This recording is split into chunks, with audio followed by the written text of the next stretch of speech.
So why are you for Obama? Because I feel like he is the best qualified candidate. I think that he's got an excellent chance to win, especially against McCain. I think he's got. Why is he the best qualified?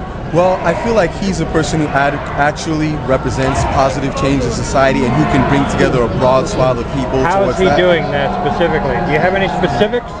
Specifics? Yeah, do you have any technical versus emotional specifics? I'll tell you, here's what I see on the technical specifics. Technically, Edwards, Obama, and Clinton are virtually identical. There are minor changes and differences in some of their policies, particularly in healthcare. What are their policies, do you know? All of them represent universal healthcare, although Obama's plan is not exactly universal in the same way that Hillary's is. How will they institute universal healthcare?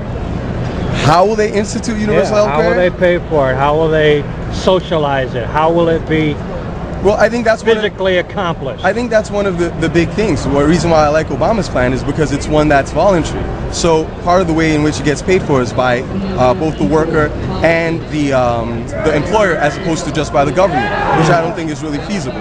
When you were out in California, you attended a rally and were interviewed by this reporter, and then this whole other thing blossomed. Tell us how that YouTube phenomenon got started. It's been quite a trip. I went to this Obama-Clinton debate, and I wasn't even supposed to be there. A friend of mine invited me to go, and I was like, no, I want to go home and watch the debate where I can hear it, because there's going to be a lot of noise. But I figured it's history in the making, so I went.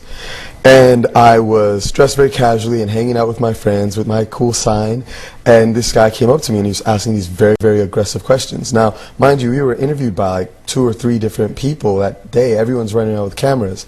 But the nature of that interview wound up being quite interesting, and it caught a lot of people's attention. Now, you are an independent voter and you were going to listen to both candidates. Why do you think that interview went the way it is? Because everybody's going to have to watch it, check it out themselves. But why do you think it went that way? I think that there's been a lot of dialogue about how, you know, Obama has gotten all of these young people involved in the campaign, and that, you know, there's this question of, does the senator have more than style? Is there substance there?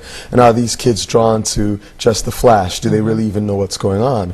And I think that the video captured a lot of people's imagination, because it pretty clearly illustrates that some of us very much do know what's going on, despite the prevailing notions, and I think that's part of the reason people have been spreading it.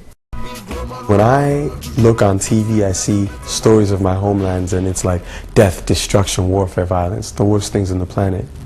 But when I go home, I see a lot more than that, and I want others to have a window into what I see. Sound and image will influence your action. So in African traditions, music has typically been something that goes beyond entertainment. It's part of the oral tradition. It teaches us who we are and what we stand for. Culture can be a tool for teaching people value in their own culture, and in bringing them to the global table as peers and not as peons.